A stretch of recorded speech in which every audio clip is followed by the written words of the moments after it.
much for being here. I met him a few months ago in New York, and I was very fascinated by his research. So that's the reason why I brought him here.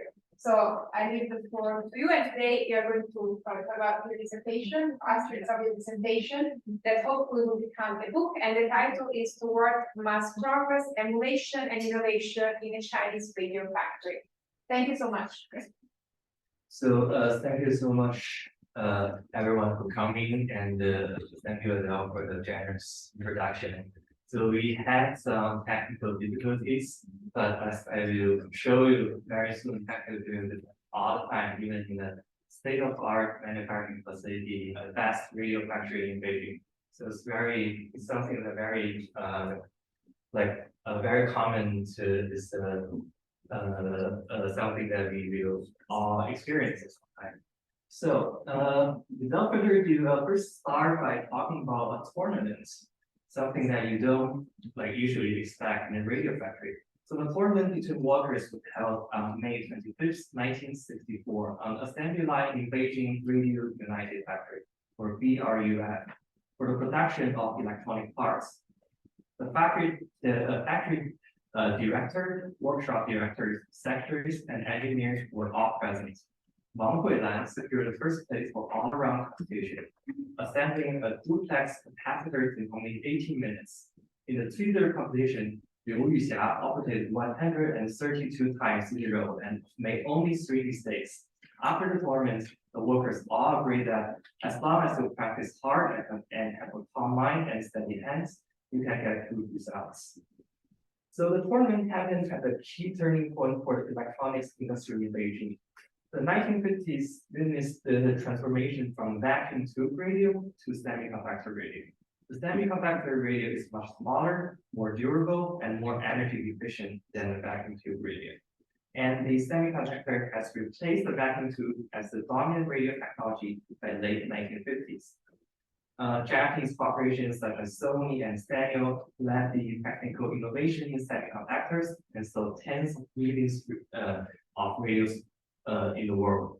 In China, however, the development of radio technology lagged behind, and the first Chinese semiconductor radio was not manufactured until 1962. And you have a sense of where it was made? In Shanghai? Yes, here in Shanghai by Shanghai No. 3 Radio Factory. And next year in 1963, the entire electronics industry in Beijing was mobilized by the municipal government to manufacture a cutting-edge 8-tube semiconductor radio called Mudan 8402 to compete with the best-selling models on the market. The problems, nevertheless, was neither the workforce nor the equipment in BRUF were adequate for making such a technologically sophisticated gadget. In response, BRUF organized all its staff to engage in a campaign of native emulation and mass innovation. As a result, the mass production version of Mudan 8402 even outperformed contemporaneous Japanese models in certain key technical specifications and dominated the Chinese market until the late 1970s. It is this history of designing and manufacturing a new radio model during the height of Chinese socialism that I talk about today. So conventionally, the 34 from 1958 to 1962 has been characterized as a major hindrance of industrial development in the history of socialist China. Indeed, the image of backyard furnaces here is too memorable as a poster child of the kind of unrealistic attempts at boosting heavy industry under the leaf. And then during the so-called 7,000 Cadres conference held in Beijing in 62, Mao Zedong's more pragmatic deputies Liu Shaoqi and Deng Xiaoping took turns to pressure the chairman into self-criticism and semi-retirement. The following failures from 1962 to the outbreak of the Cultural Revolution in 1966 were then usually understood as a period of political moderation and economic restoration, right? We are, basically very familiar with this narrative. But this history of Mudan 8402, however, precisely disrupt this sterilization and narrative by showing that predictable style mobilization in industrial production in the form of a military-style battle of elimination continued well into 1964. And it was exactly the state-directed mobilization of capital, equipment, and human resources that underpinned the successful production of an advanced radio model despite crude equipment and insufficient expertise in BRUF. So after state support shored up this daring venture, engineers and workers on the shop floor actualized the Mudan A402 from scratch. By December 1963, BRUF commanded large workforce of almost 10,000 people and possessed various kinds of equipment totaling more than 1,800 machines. But its manufacturing capacities was vastly underdeveloped. It was barely able to produce even the most basic form of semiconductor radio. So the modernization of manufacturing capacity, as well as the improvement of worker skills, were both essential for the making of the A402. As such, mass innovation was as much an organizational process as a technological one. Organizationally, engineers work side by side with workers on the assembly line to understand the manufacturing process and ensure that their designs could be properly carried out. And the party secretary and the factory director frequent the shop floor to supervise production and motivate the workers. In turn, the input from workers was central to the modification of certain designs and manufacturing procedures. Given the deficiency of machine tools in BRUF, the factory also constructed new assembly line with state-of-the-art equipment, including an imported standing automatic submerged welder, very fancy machine, for the complicated manufacturing processes necessary for the Mudan A402. While the constructive binary between true, native, and crude, and young, foreign, and professional was much more pronounced in other realms of the socialist Chinese science and technology system, no one in the BRUF had ever denied the importance of advanced manufacturing equipment for refined skills. Instead, engineers and workers in BRUF acknowledged the limitation of their design and manufacturing capacity, and they committed to improve them by flattering the bureaucratic hierarchy and placing the workers at the forefront of technical innovation. Following the launch of the first batch of Mudan A402, BRUF sent out to solicit feedback from experienced workers, experts, and customers. Based on their input, the factory constantly upgraded the Mudan radio and produced a series of different models with slight alternations in the next decade. Together, mass innovation came to be a continuous process that made the improvement of Mudan A402 a participatory and collective enterprise.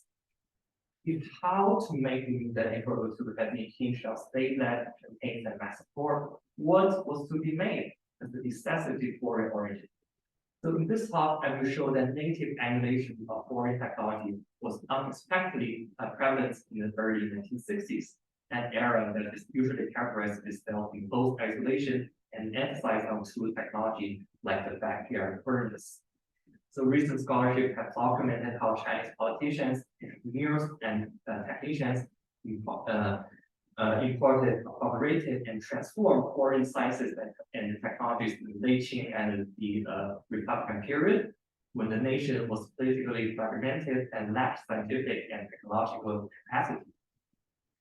On the other hand, under post-socialism, China has earned the reputation of the knockoff or Shanghai nation, with private factories in production hubs like Shenzhen copied and creatively modified foreign technologies. As for the in-between time, the history of technology in socialist China was commonly associated with so-called self-reliance, the development of China's own technologies without foreign assistance. However, as Sticker Schmalder points out, because the rhetoric of self-reliance in socialist Chinese science was intensive and abrasive enough to mask the surprisingly transnational character of much scientific work in Mao-era China. So I will argue that the same largely holds true for technology, especially the development of radio technology as well, even though it was more about imitation rather than exchange. as the Mudan A402 was envisioned to be on a par with the most advanced radios on the market, engineers in BRUF drew inspiration from and imitated a Japanese model, Sharp EX327. That being said, the Mudan A402 was not really a knockoff or Shanghai product either. From the outside, the design principle was goes both imitation and invention, unquote, and which the engineers reverse engineer the Sharp radio and try to independently march its design.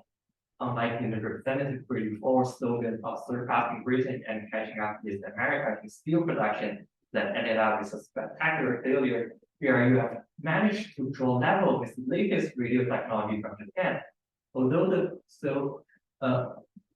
though the physical design of Mudan A402 is mostly identical to the Japanese Sharp radio, the circuit board and the electronic parts were completely original. So note on the sources.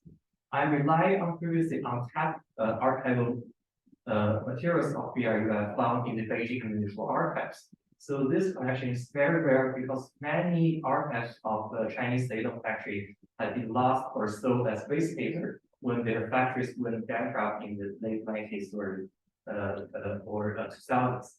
So the materials range from government directive and meeting minutes to technical documents and daily work reports. And they detail the entire process of the campaign for making the A402, from researching and designing to testing and manufacturing. So Beijing was not a developed city in terms of industry. In the late Qing, core cities like Shanghai and Shenzhen became hubs for industry and trade due to their proximity to the ocean. With the founding of the PRC, the social state set to transform China's capital from a city of consumption into a city of production. However, industrial development took time, and Beijing's industry sector was not highly regarded in the 1950s. Even local commercial cadres in Beijing did not trust the quality of Beijing-made industrial products. A popular saying, as you can see here, about the commercial cadres when it comes to purchasing is that first Shanghai, then Tianjin. Use Beijing product only as a patch. There's a Beijing wholesale department store. They bought a batch of plastic soap boxes from Shanghai, and they showed the soap boxes to Beijing chemical products factory, and they sneer at them, saying, "Look at those! You will never catch up with Shanghai." Beijing's radio industry was not in the conventional state either. The center of radio industry, as President Tan said, has always been Shanghai, where the first radio station in China and the first domestic radio factories were both founded. Beijing's radio industry only started in 1956, when 27 smaller private radio trading companies and repair shops were incorporated into state-owned factories. And one of its first products was a crystal radio, the most basic form of radio. In the next few years, the factory went on to expand its portfolio, grew its workforce, and build new factory buildings. The radio industry in Beijing saw some development in the next couple of years, but it's still not enough. Like rolling boats upstream, if you stop moving forward, you fall back. This is the title of the 1961 report on Beijing Daily, because in the recent third national radio competition held in 61, the Mudan 624, then a main product of Beijing Electronic Instrument Factory, was only ranked 22nd due to a malfunctioning vacuum tube. So Beijing Daily harshly criticized the factory and saying it's not the case that comrades at Beijing Electronic Industry Factory were unaware of the problems with the radio. For some time now, the thought of being quote unquote close enough has slowed their progress, has slowed their pace of progress. Next year, Mudan Radio's ranking in another radio competition will further drop. And complaints about Mudan Radio do not just come from Beijing Daily.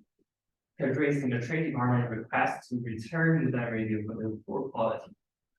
So it was against this backdrop of the poor states of Beijing, the poor state of the radio industry in Beijing, that the city decided to to decisively improve the quality of its products. In August 1962, the entire electronics industry in Beijing was ordered by the municipal government to uplift the manufacturing process and produce a new model of radio that would truly redeem the reputation of Beijing's industry. So reform in the radio industry actually already started in January 62, when 15 individual factories were merged to form BRUF. And the BRUF saw some immediate successes in its first year of operation. The original 15 factories were reconstructed into 11 new factories, 5 for radio sets, 3 for electronic parts, and the remaining 2 for outer shells. And under the new organizational structure, BRUF centralized its administrative and financial affairs so that its subsidies could focus on manufacture and technology developments. These improvements, nevertheless, were still inadequate, and the public still had a low opinion of the Mudan brand. In 1963 market survey, the sales department of BRUF discovered that Mudan was the second least popular brand on the market. For the customers, Mudan radio made little progress from 62 to 63. So they said the Mudan radio moved ugly or poorly made and did not sound loud and clear. While Mudan was struggling, radios from Shanghai and Japan were selling like hotcakes. Shanghai 29A, an A-tube semiconductor radio freshly produced by Shanghai No. 3 Radio Factory, was the most expensive on the market. But all 50 units, all 50 units for sale in Beijing sold out in 5 days. The popularity of Shanghai radios coincided with another incident. In 1962, an exhibition of Japanese industry was held in Beijing Exhibition Center, where newest Japanese radio were rumored to be up for sale. Upon hearing the rumor, radio fans in Beijing rushed there in droves and crowded the venue so much that lost shoes filled up several large baskets. Baskets even larger than this. The news even made to the municipal government, which criticized BRUF as both starting early, working slow, and doing bad. BRUF turned into reprioritize their resources onto a few key products, and especially those products that were high quality, precise, advanced, and new. To enhance the radio industry and manufacturing high-end product was furthermore not only an economic issue but also a political one, as it is about matching the level of radio industry in Beijing with the politically strategic importance of the capital. While the determination was materialized into a more concrete plan, on top of the to-do list for the BRUF was the A2 semiconductor radio. BRUF work plan of 1994 and so the factory's work plan from 1964 and 1965 framed the production of the A2 radio as the so-called battle of a battle of elimination. And they wrote that in 1964, we must set the A2 radio as the first priority, and we must unify our thoughts, unify our action, bring together the managers and the workers, and link up the present and the future. Decisively lightlining whatever that conflict with the product to indeed concentrate forces require the battle of elimination. Thus, people both inside and outside the party must be clear about the difficulties of this task, to struggle against difficulties, wage war against difficulties, and finish the project by all means and meticulously. The penetration of military metaphors into everyday speech was part of a deliberate strategy in socialist China to attach a sense of military urgency to civilian affairs. And the intensity of military metaphors would be elevated with the political stakes of the affairs on hand. Therefore, the development of the new radio model was not merely an ordinary struggle or battle, but a battle of elimination, in which BRUF and its staff had to either eliminate all the difficulties confronting them in the research and development process, or be eliminated in case the mission fails and the reputation of Beijing's radio industry will be forever tarnished. In the first stage of the developments of Mudan 8402, BRUF didn't really have a clear vision of what exactly they want to do. So the semiconductor, after all, was such a new technology that there was only one pilot factory in China, in Shanghai, capable of producing semiconductor radios. BRUF didn't want to copy the Shanghai 28A, but hoped to produce something different that would also use the semiconductor while also being able to compete with the Shanghai model.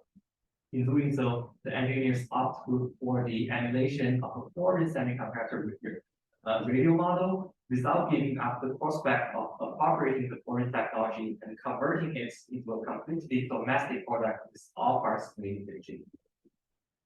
So this approach was named as the overall unit leading the parts, according to which the development of model A402 would lead the development of its electronic parts and relevant technologies. The engineers in BRUF examined two possible prototypes for the model A402, a large British model and a compact Japanese model. The British model is similar to a stand-up core radio, and despite being easy to make, it is inconvenient for everyday use and not suitable for Chinese radio listeners, who usually didn't have the luxury of a dedicated space in their home for a standing radio set. Even though the Japanese model was more technologically complex, it was more appropriate for the Chinese market and confirmed as the prototype of Beijing's first semiconductor radio. Therefore, the Japanese radio, the Sharp VX327, was chosen as the target product. At any rate, the principles of designing the Wudan A402 were meticulously emulation to accelerate trial production and catch up. So put differently, the Wudan radio would have to be identical with the Sharp VX327, both performance-wise and style-wise. As mentioned above, the manufacturing capacity in BRUF was vastly underdeveloped at this point. So despite some progress made between 1962 and 1963, the manufacturing equipment remained obsolete. So BRUF started to modernize its manufacturing facilities in February 1964. The original administrative building was empty for the engineers and reconfigured into separate technical department and offices, while the administrative staff moved to nearby single-story buildings. In May, BRUF further received funding from the municipal government to construct a new workshop as well as a completely new assembly line with imported equipment. Having reverse engineered the Sharp VX327, so the Sharp one is you can see on the left and the Wudan is on the right. So it's a very familiar in design. So having reverse engineered the Sharp VX327, the engineers in BRUF designed appropriate parts that would fulfill the Sharp radio's technical specifications. In doing so, they avoided simply purchasing advanced parts from abroad or other cities like Shanghai, but they actually preferred independent developments to make all necessary parts in Beijing. For the high frequency circuit, for example, it was initially believed that the use of Shanghai-made 2SA102 semiconductor was necessary to ensure the short-lived performance. But because of a supply shortage, the engineers in Beijing found a way to improve the Beijing-made II403 semiconductor by tweaking the circuits and eventually meet the relevant technical demands. And eventually, the Beijing-made semiconductors surpassed the original Japanese product in terms of sensitivity, selectivity, and mid-frequency attenuation, and is also caught up with the Shanghai-made 2SA102 in automatic volume control, while falling short of the Japanese one. And only in frequency response and harmonic distortion did the Beijing semiconductors still lag behind. So the development of the Wudan A402 moved at a very fast pace, and it was set to conclude within a year. While the manufacturing facilities were being upgraded in the first half of 1964, the research and the development process already began in January. BRUF work plan of 1964 and 1965 outlines the method necessary for the design and making the Wudan A402. Is that we must improve our technical management, our trial production centering on this project, follow the rules and not use unqualified parts. Therefore, the project involves everything from design to molding, from manufacturing techniques to operation that starts with prevention, from the responsibilities of the engineers to the responsibility of the workers on the post, from research and development to trial production to manufacturing to collaboration. We must vigorously consult and organize the professional team so that the leaders take command, mobilize the masses, clearly identify each step, make specific arrangement, and strive to complete the project ahead of schedule. First, so they have a couple ways in which mass innovation was made possible on the shop floor, and today I will mostly focus on two of them. So first is what I call the reciprocity of manufacture and design. After the first blueprint was finished, BRUF engineers asked experienced workers to assemble the first certified testing unit in 3 different batches. As soon as a batch of testing unit was finished, they were sent to the engineering department to measure the performance. So as we can guess very particularly, the first batch of machines suffered from various defects, and they didn't work that well. But it doesn't matter. The engineers then consulted with the workers to understand the difficulties in the manufacturing process. So, for instance, the initial design used too much glue that permeates into the parts. So the engineers would then modify the design to reduce the amount of glue used for second attempts. And eventually, after all the certified testing units, the design of Mudan A402 was basically settled. Second is the practice of basic manufacturing skills on the shop floor. So as I mentioned, the equipment of BRUF was still not the most advanced, so the workers had to train themselves to overcome the deficiency of their machine tools. And this is mostly accomplished in 3 ways. So first, repetitive training and working overtime. So workers would practice the same manufacturing procedure for dozens or hundreds of times to get familiar with the tools and meet the technical technical requirements. The second is the emphasis on physical education. So those workers with little education but good manufacturing skills were promoted as models for others to emulate. So it doesn't mean it didn't really matter if you went to school or not. What matters is that if you can stick to the manufacturing procedure and produce the part exactly as designed. And the production of the Mudan A402 was often framed with the struggle against imperialism and the study of modern work, as the most advanced area were manufacturing in Japan, UK, and US. The design of China's own semiconductor radio was understood as a project to boosting China's own industry and against those imperialist countries. And third, as I mentioned in the very beginning of the talk, to hold tournaments to let workers compete with each other and learn the relevant skills from each other. So the trial production version of the A402 was available for sales in a few select department stores in Beijing in the first week of October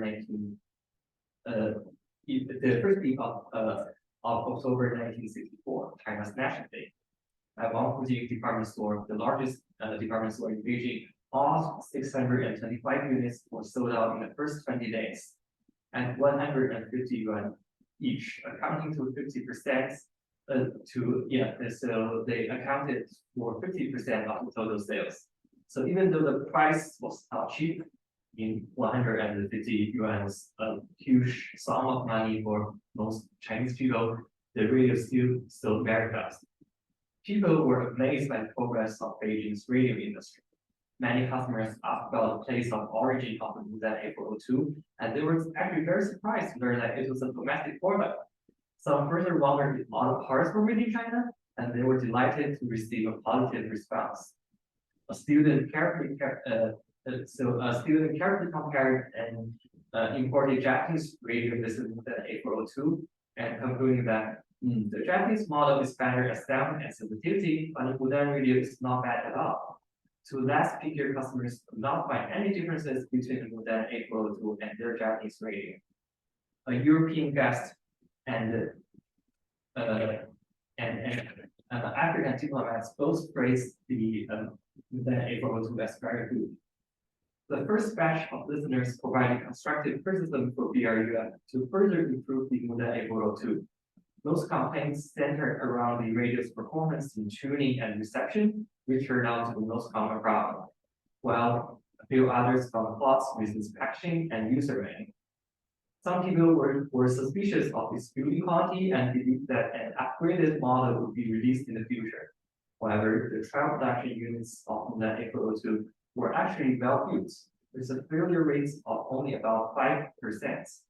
Many trial production units were also sent to some addressing relevant government agencies. So Liu Pei is a senior graduate in finance and trade.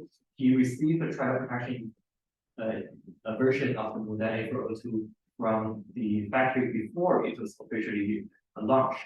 Having passed it for 2 weeks, Liu spoke highly of the new radio sounds, but recommended improving its packaging.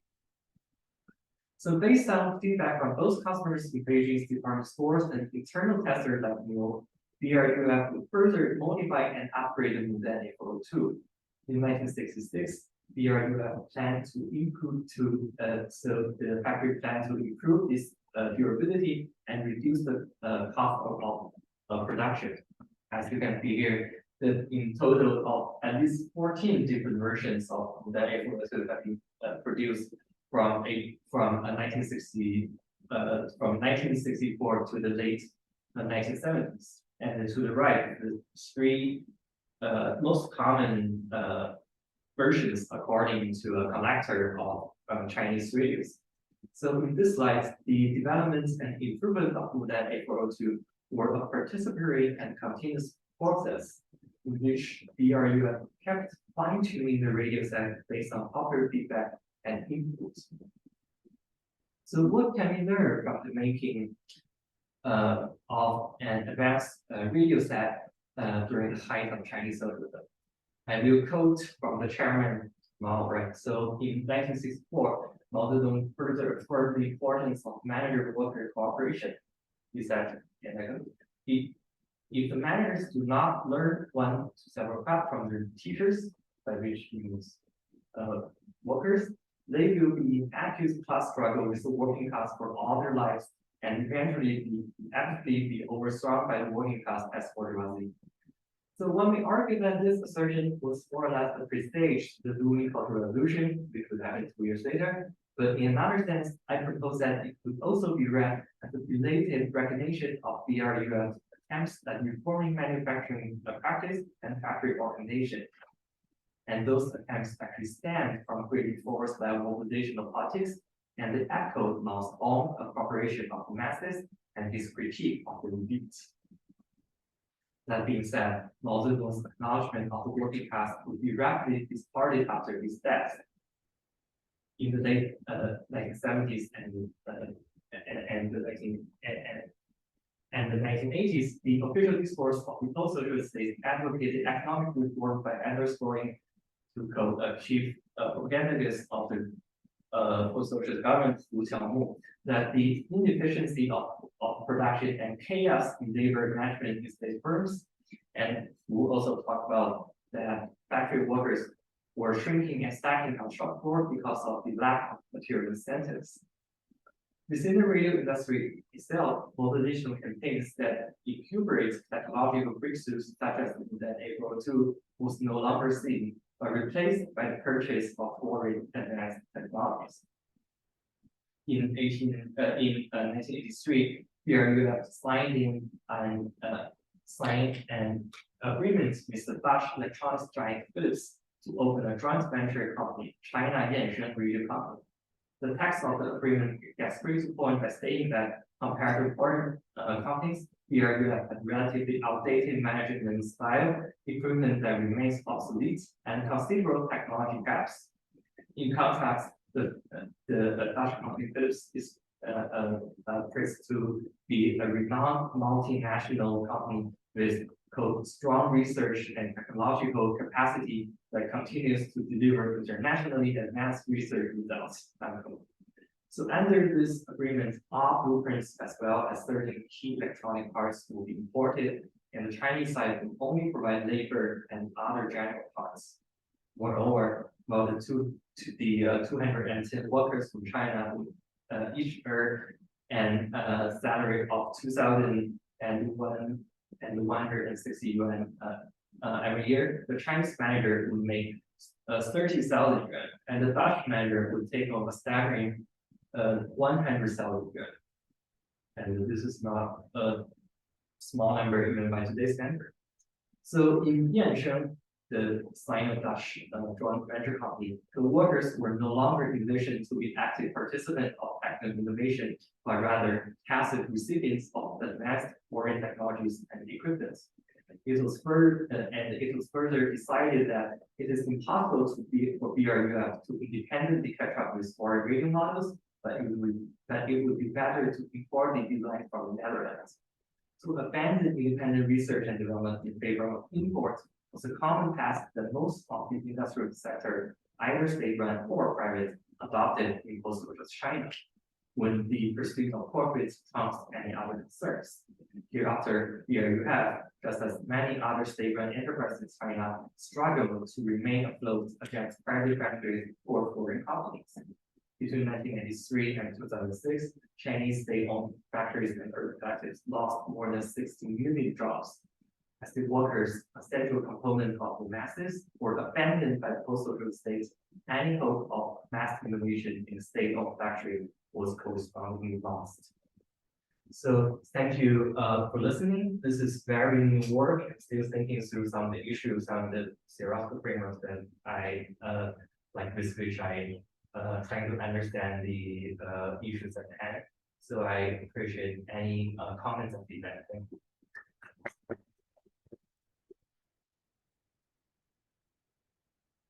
Well, I will lead the discussion, but I have one question for you about the actual people and subject of this mass, right? It seems like you apply is like even mass innovation, and there's no individual, and so it's like you apply these socialist categories to your research.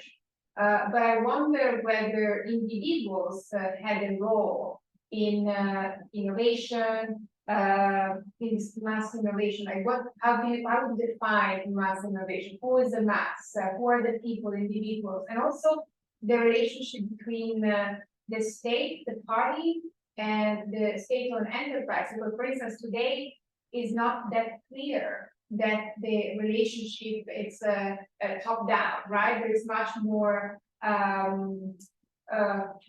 conversation, if you want. Okay. So that's my question, but it's a great work, and like also in terms of sources, very fascinating. Yeah.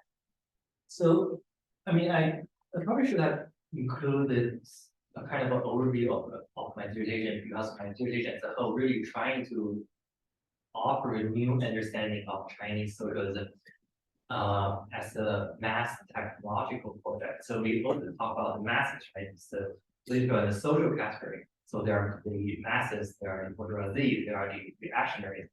But here in this dissertation as a whole, I'm trying to understand the masses as a sort of a technological agent, by which I mean those people who were able to, well, in the case of the radio factory, who were able to participate in technical innovation, but in other cases, so simply people who were able to purchase a radio set and listen to radio.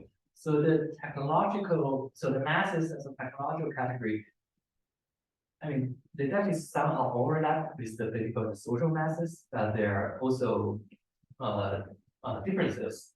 So going back to your question, I would say that anyone who participates in the mass innovation project, I understand them as part of the masses. So they were not just the factories. It also included customers at the Beijing department store, the cadres in finance and trade who listen to the radio ahead of this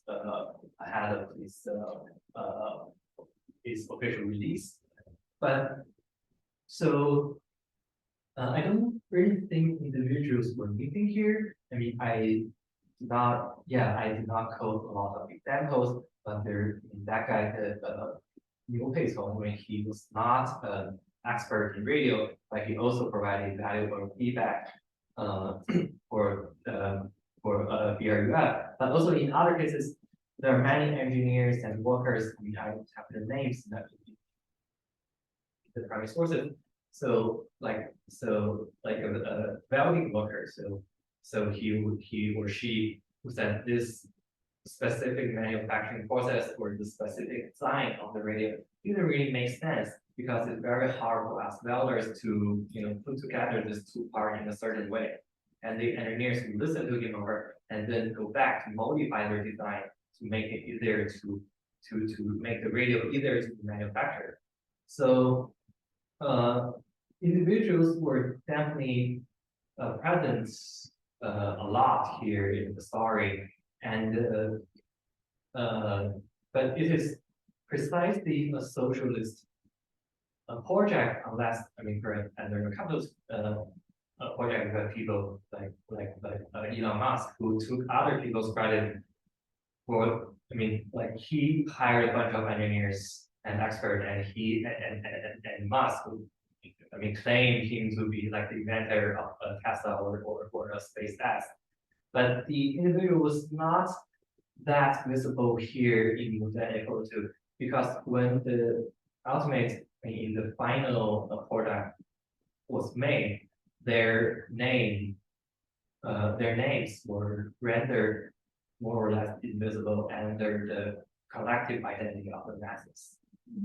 So the second question is about kind of the relationship between the party and the factory. So the party was, definitely present as well. The senior management of the factory were basically all party members, and they have this core identity as both the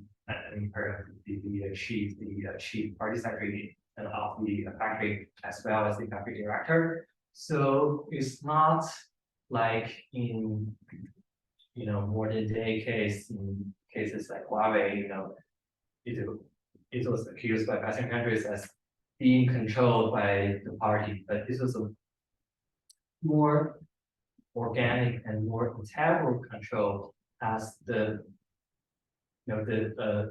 factory itself was state owned, and itself was a part of the state apparatus. The states, by state I mean the Beijing municipal government, the part of the Beijing municipal government to attempt to develop industry in China's capital to compete with Shanghai or foreign countries.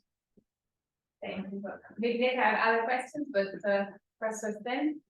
Yeah, a great presentation. I'm looking forward to reading the dissertation. Two questions. One to follow up with Adele's question about who were the people involved, and maybe there's no one person or group.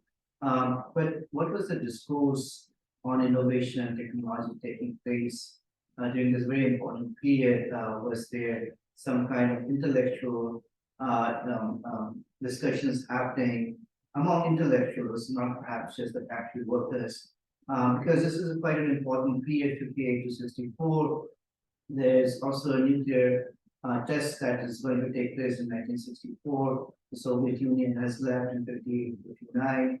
So in the wider context, some kind of discussion beyond just the party members, the Chinese intellectuals, scientists talking about the contribution of Chinese innovation technology in the context of socialism, whether or not they were directly involved in the factories or not taking place. So that's my first question. Is there a discourse taking place, right? And who are the people who are having a discourse? My second question is about the broadcasting side of things, right? Because you said it's a short wave, right? Now, we all know about censorship now, and if you are using a radio, it goes beyond mainland China in some places. So one is inside of broadcasting, does this innovation in fact broadcasting in China, not just the purchase and people listening, but there's the broadcasting industry, and at the same time, the TV industry in China is also developing at this time. So is the broadcasting of what people should be listening to changing with this innovation and technology? And then what kind of restrictions are being imposed for what people can or cannot listen to? Right? So these are my two. Okay, so actually, I'll go backward by answering the second question first. So actually, I forgot just now during my talk. I actually have a unit of the radio. Let me see what, and you can see. Hello.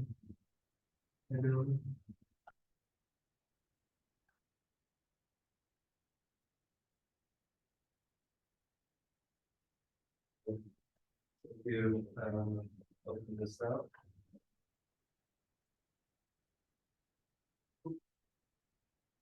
And probably we can pass this around.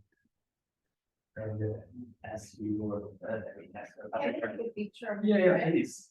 So actually, in my dissertation, I have two other chapters that deal precisely with the question that you just asked on the listening of what we call anime radio, which the sources they refer to foreign radio stations, and the the kind of the tinkering of radio sets by amateur technologists.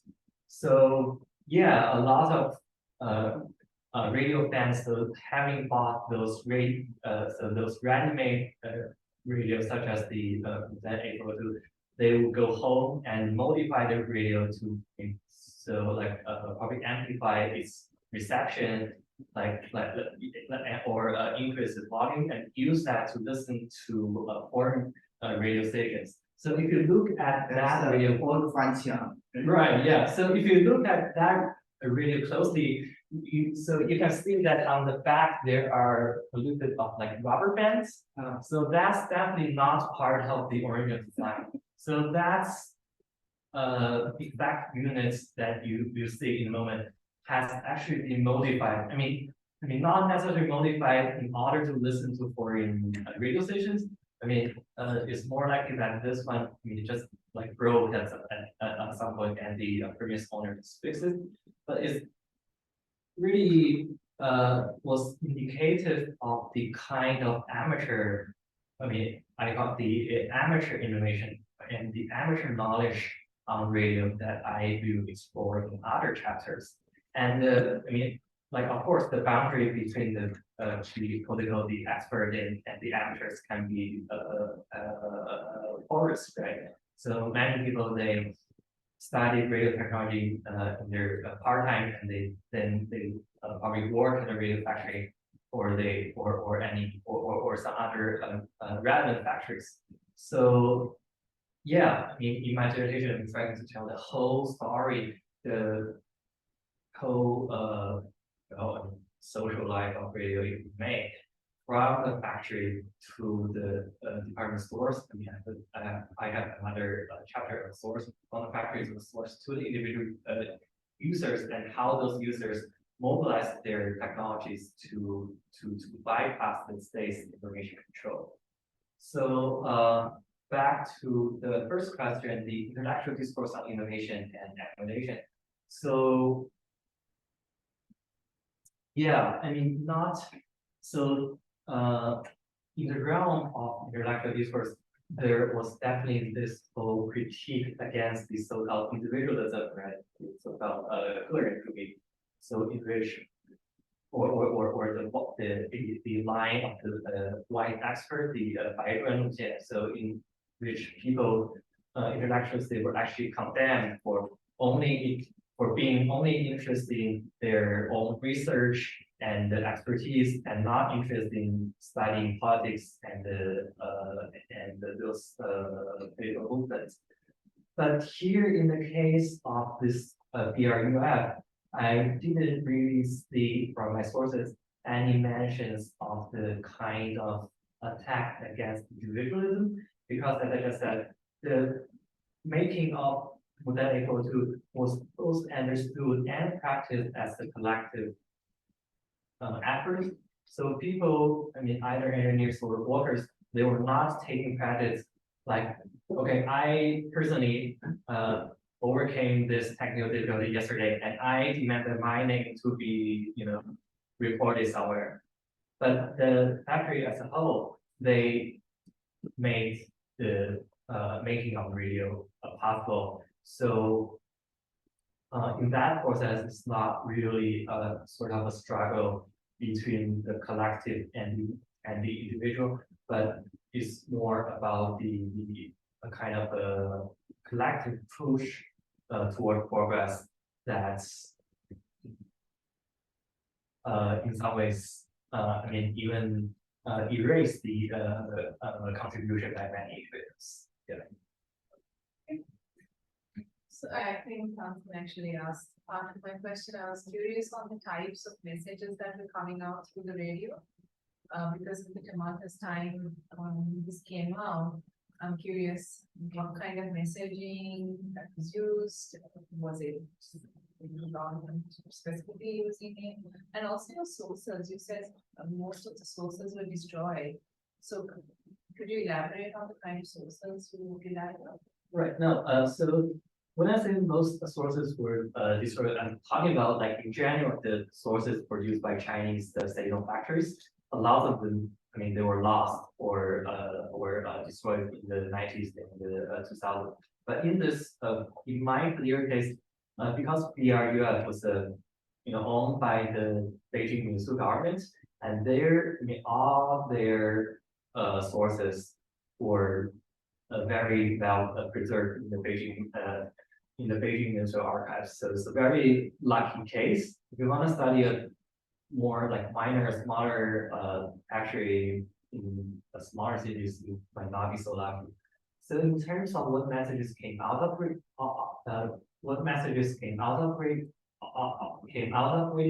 so I would say that most people or the majority listening was still about official radio stations. So, well, I have yet another chapter on the content of the official radio stations and how radio as a sort of a sound technology was mobilized in the construction of new type of governmentality in the 60s and 70s. But the most listening was about Chinese official radio stations. But at the same time, as I said, a lot of people, they were modifying or tinkering their radio set in order to receive foreign radio stations. And those messages that came from foreign radio stations really challenge it and subvert the kind of information control that the Secret State want to impose on the people. And I will argue that you, in some ways, contribute to the eventual downfall of Chinese socialism as we know it in 1976.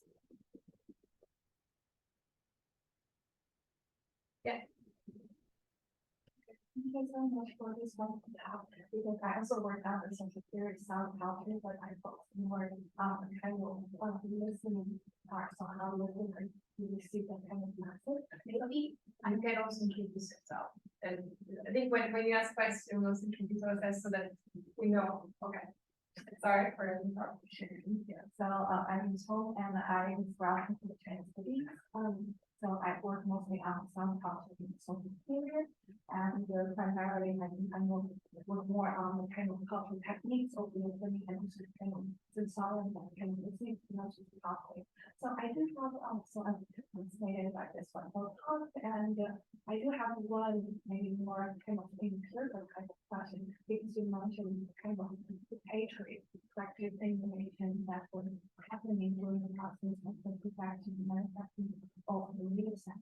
So I wonder if you go through what kind of values that kind of participation can take place. For instance, whether there would be some kind of specific like journals and that able to video listening, you know, amateurs could publish or could actually send in their own reflections or experiences about a particular type of radio set, or whether there's a kind of maybe like mailbox, located at, the factories through which, listeners or like other types of, people could directly send in their own feedback, and also how would the factory engineers and also workers receive that kind of, message? In what way they would, maybe disregard some certain messages, or how would they follow certain suggestions?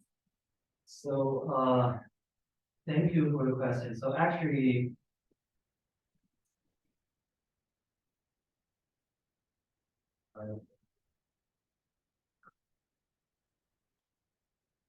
the chapter, the forthcoming chapter of this journal name called it's the National National Journal of Radio Technology. So this is really a platform where what I call amateur technologists, they basically build a community by writing and reading around this journal, and this is a venue in which they share and exchange their amateur expertise on radio technology. But this is more, I mean, this is a tactical magazine. So if you are interested in the, say, the cultural aspect, or if you're asking about if there's a value for listeners to, give feedback for radio stations, I don't think there is, at least on national level, I don't think there's a magazine or advantage like that for people to provide to offer info to the content of radio stations. But it's not to say that they didn't, right? So people, they could directly write to the individual radio stations, and the radio station, they also do listeners survey to get a sense of what the listeners were interested in. I don't know if that answers sort of the question. So, I'm just curious about maybe the kind of, maybe collaboration or the kind of participatory, technological innovation that will involve between potential managers and also the factory workers or factory engineers, because I wonder what that kind of interaction would be possible in the case of your lab. Well, I mean, yeah, it's definitely possible. So I'm gonna find the figure.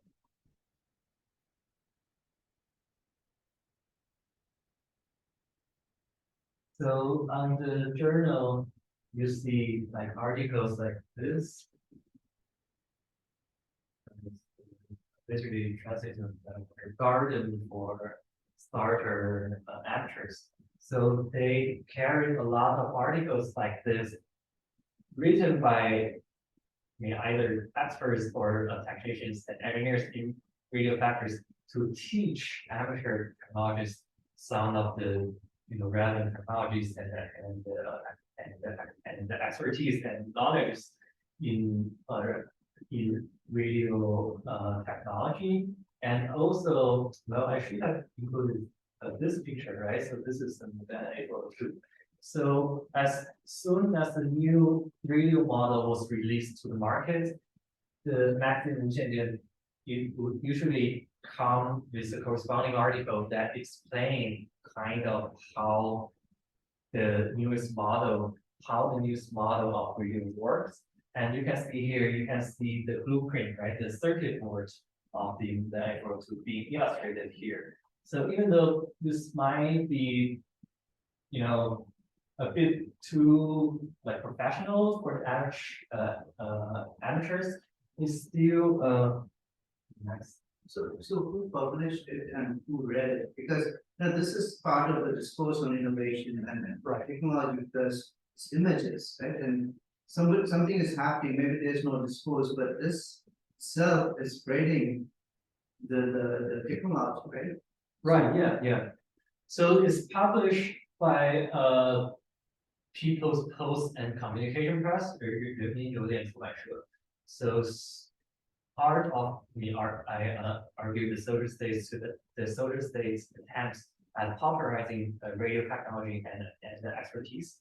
So because like official venues of education were not enough to teach everyone like radio technology, no internet, and no TV. So magazines and books were the most convenient and most accessible ways for the social states to popularize radio technology. So as for the specific, the blueprint, the pictures, it was provided by BRUF, by the very radio factory that made the radio. So like, there's also a lot can we talk about, the relationship between copyright and copyleft. So the radio factories, they were not interested in preserving their trade secrets in manufacturing, but they were willing in sharing all the manufacturing procedures on the magazine. But So what was the purpose? To have it out there, to publish this blueprint, what was the purpose of the radio manufacturers to have it out there? For people to copy or to show that they can do it? I'll say it has at least two purposes, right? So the first is to kind of showcase the latest radio development in China, right? So so as I said, the radio is 150 rand, so very expensive. Older people, they usually could not afford it. But by showing this, you can see, oh, there are so many fancy stuff out there, and like our country, we have progressed so much in terms of the development of science and technology, but also is also aimed as at popularization of radio knowledge. That if you just look at the ready-made radio you now, you'll be able to see this very top image, but you won't be able to. You can tear it apart, and you probably can see this, but as an amateur, you probably don't understand it. So they have this to really help you understand what's going on here. So this door, I would say this door purpose of articles like this on but of course, this is only a part of the magazine. There are also others like this one. This much more simpler, this more introductory articles and knowledges. The magazine is really catered to a whole range of people, from the most the most innocent beginner to the experts in radio industry. Like everyone could learn something from the magazine. So this is, I didn't talk about this today because it's actually another in another chapter and it's already going to be published. So I'm more interested in sharing some of the work in progress to get get your input. Hi, my name is Ray. I'm a postdoctoral fellow here. My research has been about Chinese-Mongolian labor relations, mostly in the contemporary period of Chinese labor in Mongolia, but also socialist period where China sent labor to assist the socialist construction in Mongolia. So that's between 55 and 62. There's a little bit overlap with your work. And my question is about the significance of this case to people outside of Beijing at the time. So it strikes me pretty much as a Beijing story, right? The competition with Shanghai is always at the back of the mind. And then the consumers in Beijing probably purchased it out of some native pride, right? What kind of significance does it have for people outside of Beijing, both for the industry? Did it set a new standard for the industry? Was it popular among the elite consumers outside of them? Well, I wouldn't say that many people purchase like out of pride of their home city. Because there are also like records of people interested in buying this by mail. So people from other cities. But you're right. So in terms of that, it's probably not just a Beijing story, but it's definitely a story of large cities, right? So at least cities, this large radio factories that can produce the kind of advanced semiconductor radios. So probably, by the late 1970s, probably like Nanjing and the Guangzhou and maybe Changchun. So a few select cities in China had this scientific and technological capacity to do this kind of work and to organize a whole, a whole group of people to be involved in mass innovation. But on the other hand, the radio listening itself was, I mean, there are lots of asymmetry in terms of radio listening on the national scale. So when you're working on Inner Mongolia, we had some like memorials, some memoirs from educated youth in Beijing who were sent to Inner Mongolia, and they remember that they didn't even have electricity in Inner Mongolia by late 1960s. So, I mean, I'm not saying that the case in large cities such as Beijing can be applicable as the kind of industrial development that happened all over China, but it is definitely a typical case in which, as I said, the great force by mobilization played a huge part and very successfully in conquering industrial development, even though the traditional historiography has told us otherwise.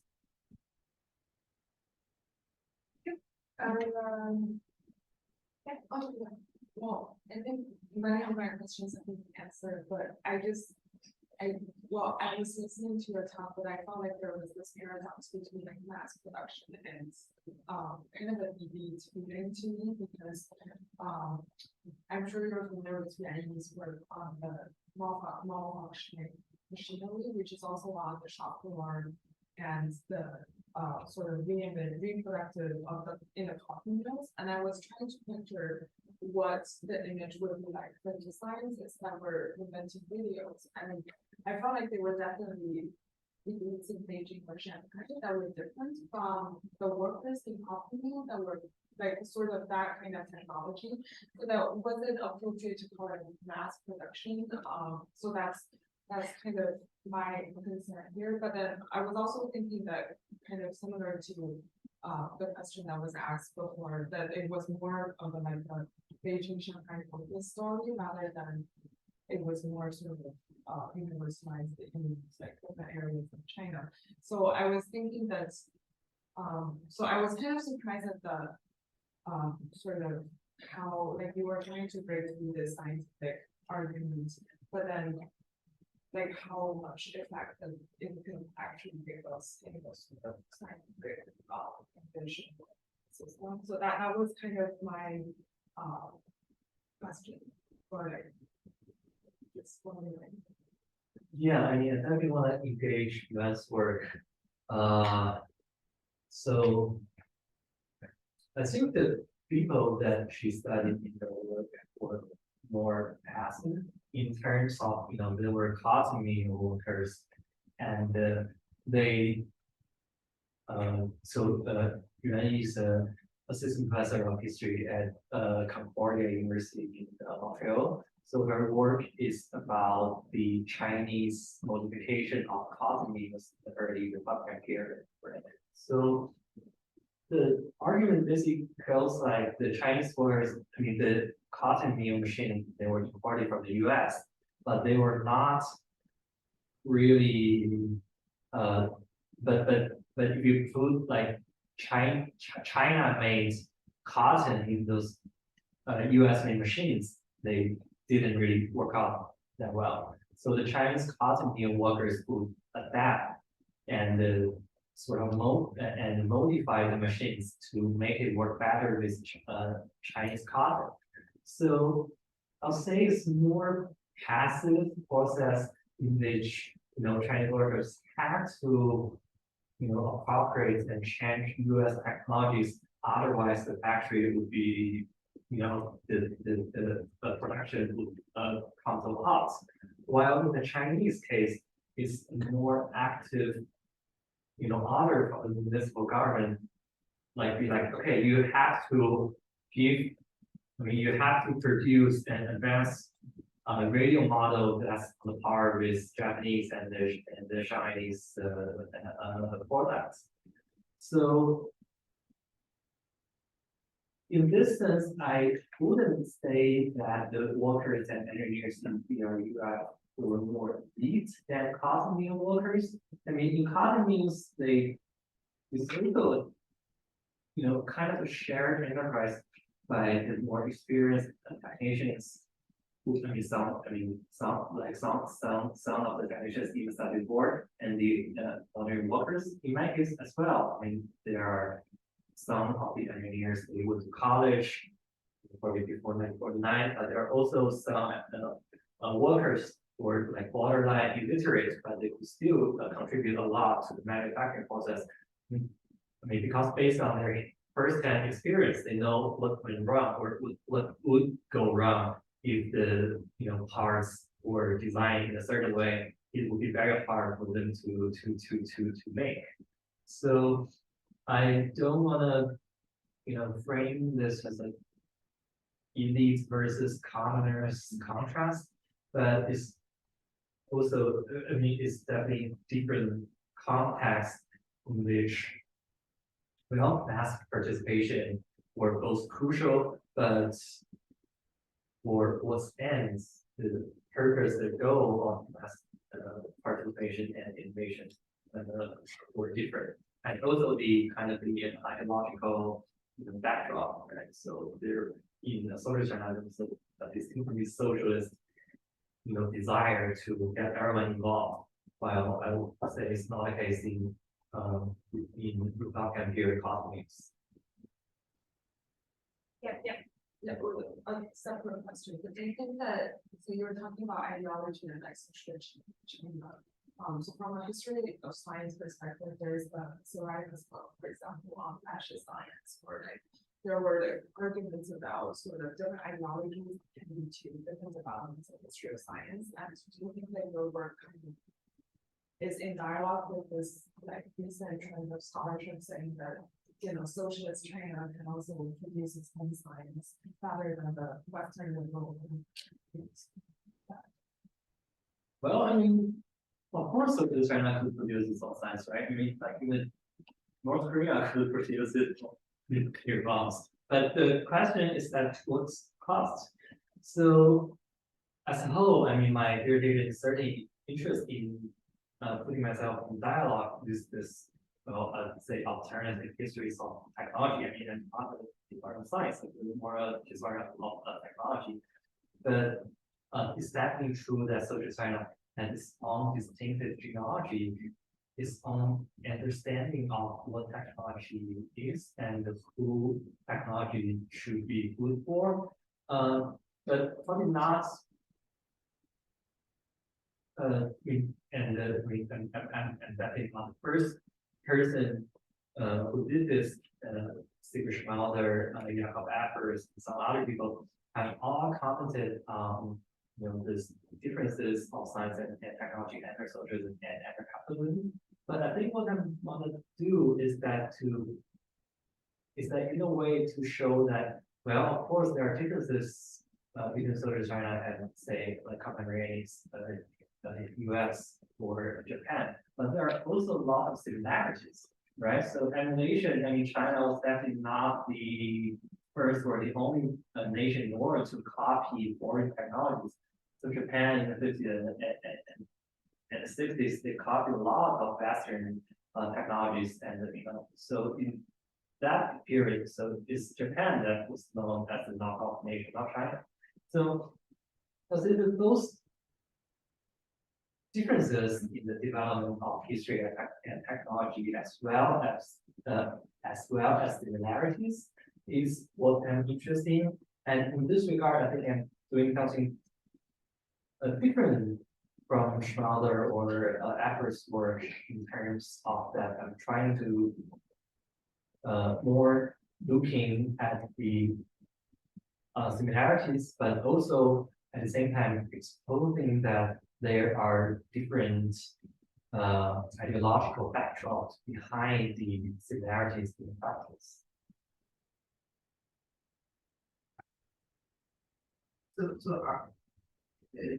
In case of technologies, what's the hierarchy of technologies? Let's say nuclear weapons, number one, radio in the middle, cotton mills at the bottom. So is there a hierarchy in technologies in a socialist state? Which, I mean, this comes back to the question, did this innovation really matter to the larger history of technology in China to, as we said, the height of socialism, or is it just a passing phase? Yeah, I mean, there definitely was, right? So, I mean, as I said, so all those military-related technologies, so a nuclear bomb or a shipbuilding rockets, so they were on top tier. But actually, I'll say that radio was also pretty high on tier, because radio was the most popular telecommunications technology for all the social period from 49 to 67. So unlike in the West, you know, I think television was very popular in the US in the 60s and 70s. But television was only popularized in China in the early 90s. So for this whole period, so radio is the singularly most important technology in terms of telecommunications. And of course, the various ministries, the central governments, as well as the more local governments, as in Beijing, they pour tons of resources to radio technology. So probably lower on the list for those technologies like light industry, those technologies about everyday use. So yeah, as long as they can function, the state was not really interested in investing in those technologies. So yeah, I mean, and also radio had a lot of applications in national defense as well, right? So yeah. I have one more questions because I'm really interested in this project. So the first question I want to ask is actually innovation and its this content. Because I was particularly struck by one point that you mentioned, because during the process of manufacturing, you mentioned that workers often work overtime, so they would actually experience this kind of profound sense of poverty. So I wonder if we narrate this story, for instance, from the perspective of the actual workers who made the video sets, and if, for instance, there is any kind of dissonance behind this success story of technological innovation. For instance, if there is any kind of hierarchy of expertise between clinicians and workers, or for instance, how workers actually reflected on their own condition of whether underpayment or overtime work. I want to add something because it's about progress. How much innovation is tied to progress and discontent, right, of workers. I think these are very, I mean, they still interrelated concept like progress, and we apply it to word mass progress. Like, is it innovation? Is something else? And also, yeah, how is it tied to different therapies of people and also discontent? Very interesting. Okay, so I think I first have to acknowledge the limitation of the sources, right? So my sources were all produced by those factory trades, so they would definitely not register if there's any the kind of dissatisfaction of people working overtime. So from the sources, it is that people voluntarily work overtime to overcome the problem in the manufacturing process. But I mean, so Huan Yuli recently published a book on the experience of Chinese workers in social period, and he actually argued that because many workers, they were seen and treated as the owner of the factories, so the kind of enthusiasm and passion that they displayed in their job were real. I mean, it's not that they were forced by the factory management to work overtime. But I mean, of course, from what I have on my hands, the only answer I can give is that I have not seen any indication of, say, forced labor. So the relations between innovation and progress, well, yeah, I mean, definitely we can ask what progress is or was, right? So it's just because something's new is that progress, just because we have a new iPhone model every year is progress. So you shouldn't mistake this arrival a longer time to reduce waste. But in this case, I use the title for mass progress because this is the rhetoric that factory management and workers they use in their so that they themselves use. So I mean, Beijing do not have the capacity to manufacturing the A2 semiconductor radio, and to be able to do that for them, for those factory workers, was definitely a manifestations of a huge progress being made. And it's also the rhetoric, the word that those customers made, right? They said, well, there's huge progress made by the radio factory in Beijing. So, but I mean, of course, so we can and should be thinking more about the relationship between innovation and progress, and the ask in many cases just because something's new that it remains better. Yes. My name is Zhu Yifan. I'm from China International Studies University. I just want to add something. That the factory as a whole received the credit, and the hierarchy of industry, just like you mentioned, were all from Sudetsura, and that the Soviet Union originated from Russia's village community. It's big in Russia. And circumstantially, if someone wants to argue for Mao era's innovation practice and doubt the narrative from 1978, like in this example, he or she should also criticize Alexander Nikolaevich's reform of 1862 that emancipated reserves, because the logic is almost the same, and the me starting Zavod, the state-owned enterprises in Mao's China, and are essentially one thing. And is my point. If you want to doubt the narrative, the mainstream narrative that we must overturn all of those history, because they are almost exactly the same. I think if we study Mao era's China, we need to in most cases we also need to know more about Russian and Soviet Union's tradition and practices like in this example. Yeah, I mean, I totally agree. Well, I always wanted to take course on Soviet history, but very unfortunately, the professor of Soviet history, I mean, there's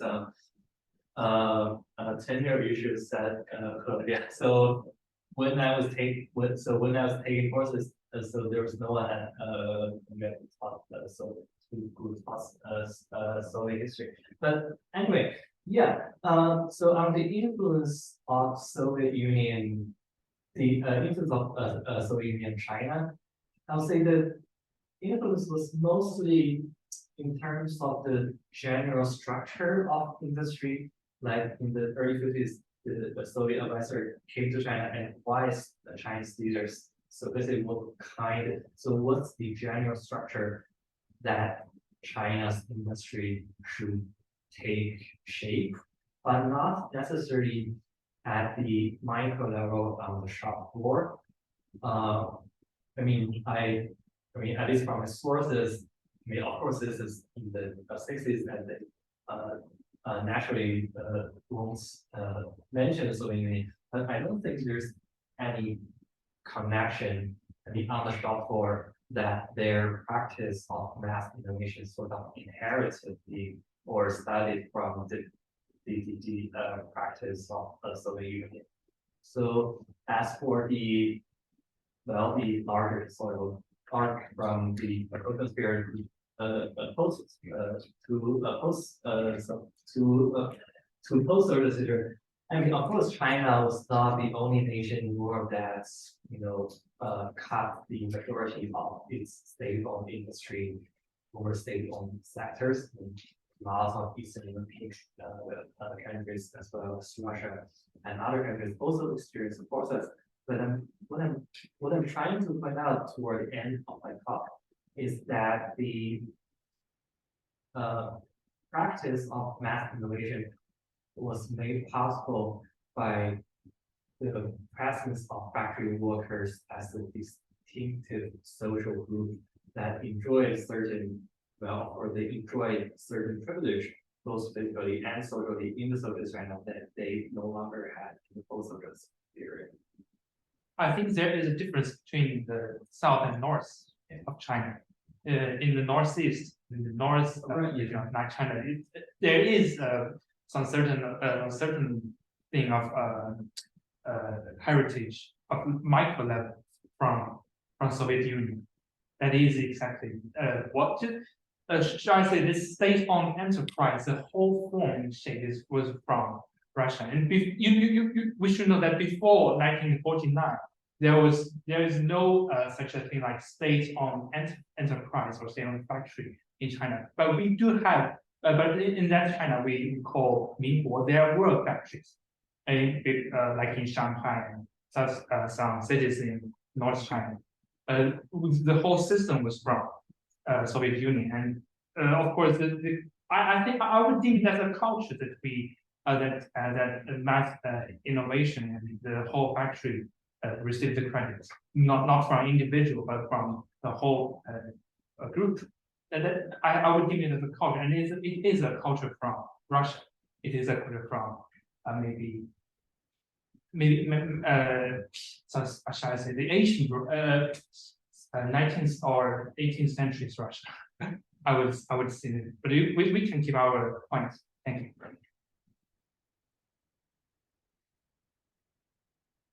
More questions? Yeah. One last one, and then I guess if there's no more question, we close. Don't have a participation there. But I do have a question about the legacy of this stuff. So I wonder whether the progress that here you have, and also that may be actually a singular case in which we can see that there's a really forward level and radical normalization actually proves effective. Or if we want to think about different type of legacy, so do you think the manufacturer of this specific type of 1902 actually alters the kind of media network or media projects both North China, or whether it actually initiated a kind of model technological innovation that other factories would follow? I mean, probably didn't really initiate any model because the entire process of mass innovation was kept in the factory's archive, and it was not disclosed until much later.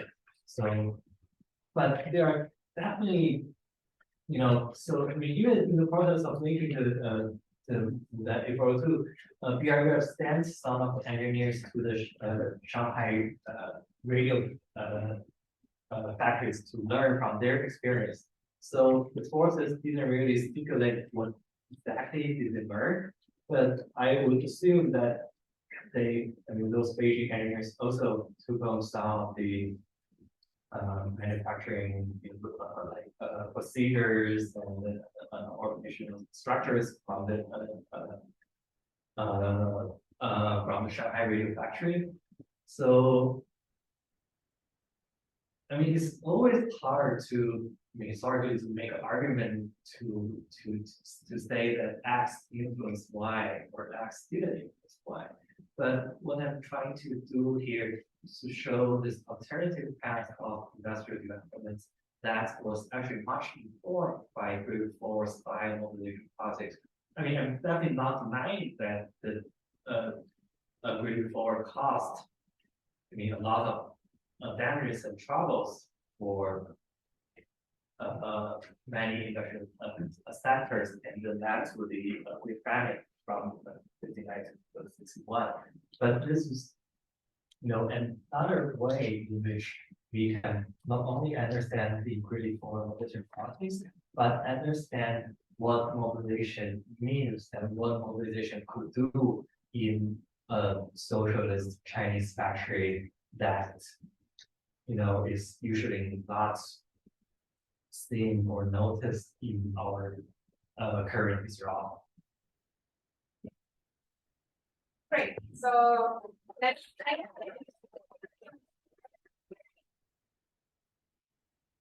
So thank everyone again for your questions and comments. It's definitely very, very helpful, and I will try to incorporate your input just like the engineers theory in the later versions of this chapter. Okay, thank you.